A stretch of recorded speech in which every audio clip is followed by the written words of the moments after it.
ஆண்டவராகிய இயேசு கிறிஸ்துவின் நாமத்தினாலே உங்கள் யாவருக்கும் என்னுடைய தோத்திரங்களை நான் தெரிவித்துக் கொள்கிறேன். இன்று ஒரு வேத வசனம் பார்ப்போம். அது யாக்கோபு எழுதின நிருபம் 1ஆம் அதிகாரம் 22வது வசனம். அல்லாமலும் நீங்கள் உங்களை வஞ்சியாதபடிக்கு திருவசனத்தை கேட்கிறவர்களாய் மாத்திரம் அல்ல, அதன்படி செய்கிறவர்களாயும் இருங்கள். ஆமேன். இந்த நாளில் கூட ஆண்டவர் 2 விஷயத்தை பத்தி பேச சொல்றாரு. ஒன்று பொறுமை, மற்றொன்று கோபம். நம்ம இந்த வாழ்க்கையில நம்ம வாழ்ந்து கொண்டிருக்கிற நாட்களிலே நாம் திருவசனத்தை படிக்கிறோம், ஆலயத்துக்கு செல்கிறோம், எல்லாம் செய்ய முடியுது. ஆனாலும் இந்த கோபம் என்பதை நம்மளால என்ன பண்ண முடியல, கட்டுப்படுத்த முடியல.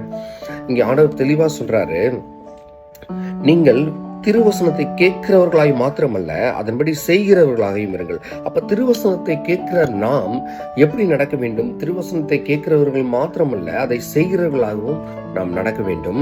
இந்த இடத்துல அதுக்கு முன்னாடி இருக்கிற வசனத்தை பாருங்க. மனுஷனுடைய கோபம் தேவனுடைய நீதியை நடப்பிக்க மாட்டாது. அப்ப ஆண்டவருடைய நீதி என்னவாக இருக்கிறது என்றால், கிறிஸ்து இயேசுவுக்குள் இருக்கிற சிந்தை என்பது எப்படியாக இருக்க வேண்டும்? மற்றவர்களை மன்னிப்பதாக இருக்க வேண்டும், மற்றவர்களை அன்பு கூறுவதாக இருக்க வேண்டும், அன்பு செய்கிறவதாக இருக்க வேண்டும். உங்களிடம் ஒன்று இருந்தால் அதை மற்றவர்களுக்கு பகிர்ந்து கொடுக்கிற ஒரு இருதயம் உள்ளவதாக இருக்க வேண்டும். நாம் வாழ்கிற இந்த காலத்துல நம்மளால பேச முடியும், ஆனால் அதை கிரியையாய் செய்ய முடியுமா என்பதுல ஒரு கொஸ்டின் மார்க் இருக்கு. நம்ம அதை செய்யறதுக்கு முயற்சி செய்யணும். நம்ம மனிதனாய் பிறந்திருக்கிறோம், ஆண்டவரை நம்முடைய வாழ்விலே நாம் பிரதிபலிக்கிறவர்களாய் இருக்கிறோம். அப்படி இருக்கிற நாட்களிலே நாம் அவரை போல வாழ்கிற ஒரு வாழ்க்கையை நாம் வாழ்ந்து காட்ட வேண்டும். இந்த உலகம் உங்களுக்கு பொறாமையை கற்றுக் கொடுக்கும், கோபத்தை உண்டு பண்ணுவதற்கு தூண்டும். ஆனாலும் கிறிஸ்து இயேசு அவருடைய பாடுகளின் நாட்களிலே எல்லாவற்றையும் சகித்துக் கொண்டார். தன்னை மரண பரியந்தம் தம்மை தாமே தாழ்த்தி கீழ்ப்படிந்தவராய் தன்னுடைய உயிரை நமக்காக கொடுத்தார். ஆனாலும் பிதாவானவர் அவரை கனப்பண்ணும்படியாய், கர்த்தர் என்று நாவுகள் யாவும் அறிக்கை பண்ணும்படியாய், அவருக்கு எல்லா நாமத்துக்கும் மேலான நாமம் கர்த்தர் என்ற நாமத்தை கொடுத்து கிறிஸ்துவை அவர் அங்கீகரித்தார். இன்றளவும் அவர் கர்த்தர் என்று அழைக்கப்படுகிறார். நாமளும் எப்படி இருக்கணும்னா, கிறிஸ்து இயேசுவை நாம் பற்றி கொண்டவர்களாய் இருக்கிறபடினாலே அவருடைய வாழ்க்கையை, அவர் வாழ்ந்த வாழ்க்கையை நம்மளுடைய வாழ்க்கையில பிரதிபலிக்கிற ஒரு பிள்ளைகளாய் நாம் இருப்போமானால் கண்டிப்பாக கோபம் என்பது நம்மை வச்சு அகன்று போகும்.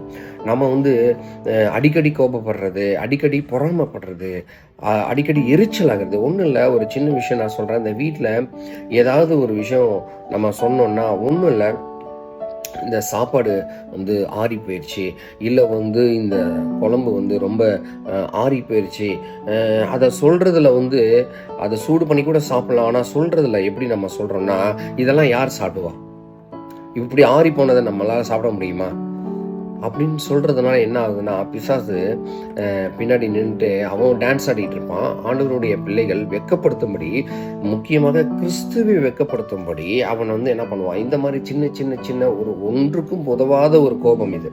நீங்க நல்லா யோசிச்சு பார்த்தீங்கன்னா, வீட்டில் நடக்கிறதுல நிறைய விஷயம் அர்த்தமற்ற கோபங்களாகவே இருக்கும். ஒன்றும் இல்லை, எங்க வீட்டில் சீப்பை காணணும்னு ஒரு கோபம், ஓகேங்களா? வச்ச இடத்துல ஒரு ஷூ இங்க இருக்கும், இன்னொரு ஷூ எந்த இடத்துல கிடக்குன்னு தெரியாது, அதுக்கு ஒரு கோபம். நான் பெரும்பாலும் இப்ப ஆண்டவரை ஏற்றுக்கொண்ட பிறகு ஆண்டவருடைய வேத வசனத்தை டெய்லி படிக்க படிக்க படிக்க ஆண்டவர் என்ன மாதிரியான விஷயத்தை எனக்கு கற்றுத் தருகிறார் என்றால், இந்த வசனங்கள் வழியாக என்கிட்ட பேசுறாரு. ஆகையால் என் பிரியமான சகோதரரே, யாவரும் கேட்கறதுக்கு தீவிரமாயும் பேசுகிறதுக்கு பொறுமையையும் கோபிக்கிறதுக்கு தாமதியுமாய் இருக்க கடவோம் என்று சொல்றாரு. அப்ப நம்ம கோபம் படுறதுல நம்ம தாமதமாய் இருக்கணும். இப்ப எனக்கு கோபம் வருது, இந்த நேரத்துல எதையாவது ஒண்ணு நான் சொல்லணும், திட்டணும் அப்படின்னு எனக்குள்ள வந்துச்சுன்னா நான் என்னவா இருக்கணும்னா, அந்த நேரத்துல தான் நான் ரொம்ப பொறுமையை கடைபிடிக்கிறவனாக இருக்க வேண்டும். ஆகையால் நீங்கள் கேட்கறதுக்கு தீவிரமா இருக்கீங்க, எல்லாவற்றையும் கேட்கறதுக்கு தீவிரமா இருப்பீங்க. யாராவது அட்வைஸ் சொல்ல மாட்டாங்களா, இந்த இதை பத்தி எனக்கு சொல்லி கொடுக்க மாட்டாங்களா, இந்த சப்ஜெக்ட் எனக்கு புரியல, இதை யாராவது டீச் பண்ண மாட்டாங்களான்னு நம்ம ரொம்ப ஆர்வமா இருப்போம், கேட்கறதுக்கு தீவிரமா இருப்போம், கத்துக்கிறதுக்கு தீவிரமா இருப்போம். ஆனா அதை இந்த கிரியையில அதை அப்ளை பண்ணும்போது அதை உண்மையாக சரியாக நம்ம அப்ளை பண்றோமா, வாழ்க்கையில நம்ம ரியல் லைஃப்ல அதை அப்ளை பண்றோமான்னு பார்த்தா அது கொஸ்டின் மார்க்காக இருக்கிறது. அத மனுஷனுடைய கோபம் தேவனுடைய நீதியை நடப்பிக்க மாட்டாது. நம்ம கோபம் படுறதுனால ஆண்டவருடைய நீதியை கண்டிப்பாக நம்மளால செய்ய முடியாது. ஆண்டவருடைய நீதி என்னவாக இருக்கிறது என்றால், மற்றவர்களுக்கு உதவி செய்ய வேண்டும். அவர்கள் எத்தனை நம்மை காயப்படுத்தினாலும் அவர்களுக்காக ஜெபம் செய்ய வேண்டும். ஜெபம் என்பது எல்லா வெற்றிக்கும் வேறாய் இருக்கிறது அப்படின்னு நம்ம வேதவசனத்துல படிக்கிறோம். அப்ப என்னங்க அவன் எனக்கு துரோகம் செய்யறான், அவன் வந்து என்னை கஷ்டப்படுத்துறான், என்னை வந்து குறைத்து மதிப்பிடுறான், நான் வந்து எப்படி அவன்கிட்ட நான் நேருக்கு நேரா நான் அவனை பார்த்து கேட்கணும், அவன்கிட்ட நான் சண்டை போடணும் அப்படின்னு இருக்க மாட்டோமா? நம்ம இந்த உலகத்துல தானே இருக்கோம், நம்ம என்ன வேற்று கிரகத்திலேயா இருக்கோம் அப்படின்னு சொல்லி நான் மற்றவர்கள் சொல்வதை நான் கேட்டிருக்கிறேன். ஆனா மற்றவர்களுக்கும் நமக்கும் ஒரு பெரிய வித்தியாசம் உண்டு. மற்றவர்கள் உலகத்தான் எப்படி இருப்பான்னா பல்லுக்கு பல் கண்ணுக்கு கண் என்று சண்டை போடுவதிலே தீவிரமாய் இருப்பான். ஆனா ஆண்டவரை ஏற்றுக்கொண்ட மாத்திரத்திலே நாம் முற்றிலும் மாறுகிற ஒரு மக்களாய் மாற வேண்டும். இந்த காலத்துல மற்ற திருச்சபையிலையும் சரி மற்ற இடத்துலயும் எப்படி டீச் பண்ணப்படுது அப்படின்னா, நான் டிவி போடும்போது நான் கேட்கிறேன், பார்க்கிறேன், இந்த யூடியூப்ல நான் பார்க்குறேன் எப்படி பேசுறாங்க அப்படின்னா, நாம் வந்து தேவனுடைய பிள்ளைகளாக இருக்கு, நாம எதுக்கு நம்மளுடைய இதை சுதந்திரத்தை விட்டு கொடுக்கணும், நாம எதிர்த்து நிற்போம், ஆண்டவர் நம்மளுக்கு உதவி செய்வார் அப்படின்னு சொல்லி மேலால் ஒரு பூச்சி பூசினது போல ஒரு பேச்சு, ஆசீர்வாதம் தருகிறது போல ஒரு பேச்சை பேசுறதை நான் கேட்டிருக்கிறேன். நாம் தேவனுடைய பிள்ளைகள் அப்படி இருக்கக்கூடாது.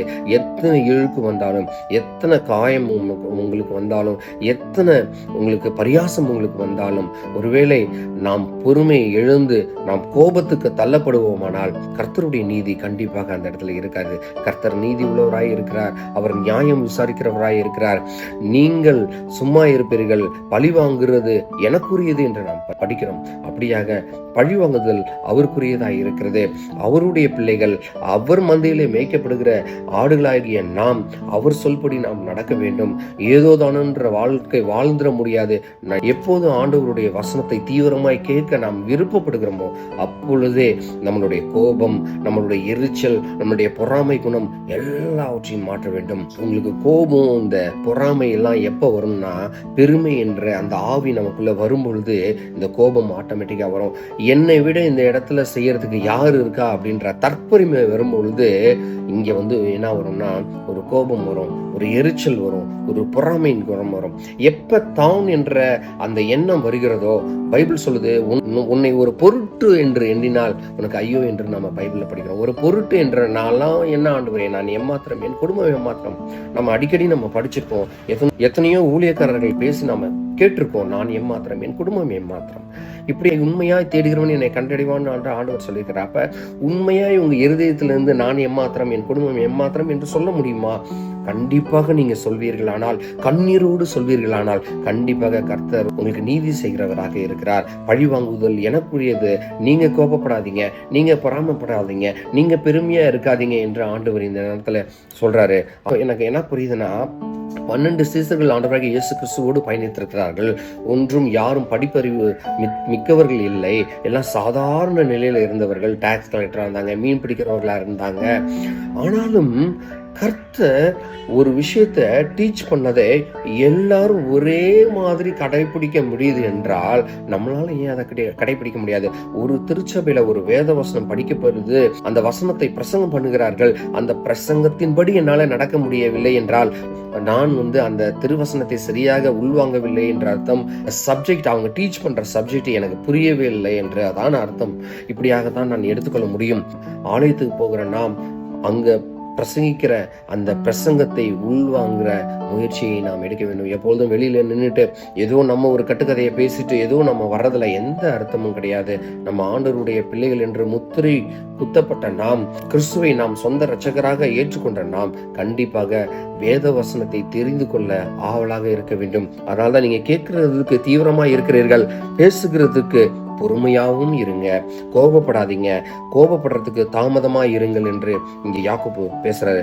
மனுஷருடைய கோபம் தேவனுடைய நீதியை நடப்பிக்க மாட்டாது.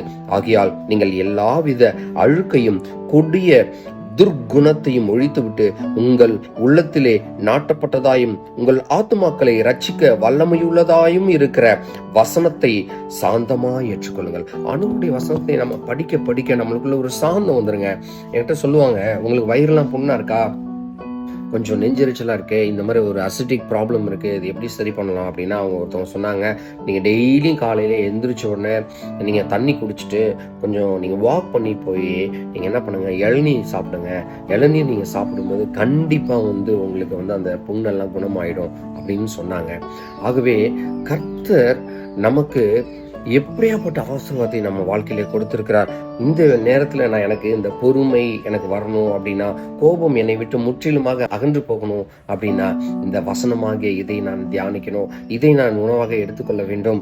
இங்க பாருங்க, ஆண்டவர் அழகா சொல்றாருங்க, ஆகையால் நீங்கள் எல்லாவித அழுக்கையும் கொடிய துர்குணத்தையும் ஒழித்துவிட்டு உங்கள் உள்ளத்தில் நாட்டப்பட்டதாயும் உங்கள் ஆத்துமாக்களை ரட்சிக்க வல்லமையுள்ளதாயும் இருக்கிற வசனத்தை சாந்தமாய் ஏற்றுக்கொள்ளுங்கள். இந்த வசனத்தை நாம் சாந்தமாய் ஏற்றுக்கொள்ளும் பொழுது நம்மளுக்கு பொறாமை வராது, போட்டி வராது. நம்ம எல்லா நிலையிலும் ஆண்டவர் சொல்கிற அந்த நீதியின்படி நாம் நடப்போம். அவர் வழியிலே நாம் வாழ்கிற ஒரு பிள்ளைகளாய் நாம் இருப்போம். அல்லாமலும் நீங்கள் உங்களை வஞ்சியாதபடிக்கு திருவசனத்தை கேட்கிறவர்களாய் மாத்திரமல்ல, அதன்படி செய்கிறவர்களாயும் இருங்கள். அந்த வசனத்தை நாம் உட்கொள்கிறோம், அதை தியானிக்கணும், அதன்படி நம்ம வாழ்க்கையில நடந்து காட்டணும். 22வது வசனம், எண்ணத்தில் எண்ணில் ஒருவன் திருவசனத்தை கேட்டும் அதன்படி செய்யாதவனானால் கண்ணாடியிலே தன் சுவாப முகத்தை பார்க்கிற மனுஷனுக்கு ஒப்பாய் இருக்கிறான். உங்களுடைய சுய ரூபம் என்ன என்பதை நீங்க கண்ணாடியில பார்க்கும்போது தான் உங்களுக்கு தெரியும். எப்படி தெரியும்னா, இந்த இடத்துல எனக்கு இதுல நான் சிகப்பா இருக்கேன், இந்த இடத்துல முடியெல்லாம் கொட்டி போச்சு, இங்க எனக்கு வெள்ளை முடிகள்லாம் நிறைய வந்துருச்சு. அப்படி உங்க சுய ரூபம், உங்களுடைய ரூபம் என்பது என்னது? உங்களுடைய உடல் அமைப்பு தான். அப்ப நீங்க கண்ணாடியில பார்க்கும்போது நீங்க யாரு என்பதே இந்த கண்ணாடியை உங்களுக்கு என்ன பண்ணும்? வெளிப்படுத்தி காமிக்கும். அதே போலதான் இந்த வசனம் என்பது கை கொள்ளும் பொழுது, இதை நாம் உட்கொள்ளும் பொழுது இந்த வசனம் நமக்குள்ளே வேலை செய்யும். இது கிரியையாய் மாறும். நம்மளுடைய கிரியை செத்த கிரியையாய் இருக்காமல் ஆண்டவருடைய நீதி விளங்கும் பொருட்டு நம்மளுடைய கிரியை சத்தியமுள்ளதாய் இருக்கும். ஆகவே நாம் பொறுமையாக இருப்போம், கோபத்தை நாம் கைவிடுவோம். ஆண்டவருடைய பிள்ளைகள் வசனத்தை கேட்டும் அதன்படி நடக்க திராணி இல்லாமல் போனால் எனக்கு ஐயோ என்று நாம் வேத வசனத்திலே படிக்கிறோம். ஆகையால் என் பிரியமான சகோதரரே, யாவரும் கேட்கிறதுக்கு தீவிரமாயிருங்கள், பேசுகிறதுக்கு பொறுமையும் கோபிக்கிறதுக்கு தாமதமாயும் இருக்க கடவோம் என்று நாம் இந்த வேத வசனத்திலே படிப்போம். இதன்படி நடப்போம். கர்த்தர் தாமே நம்ம அனைவரையும் ஆசீர்வதித்து காப்பாராக. ஆமேன்.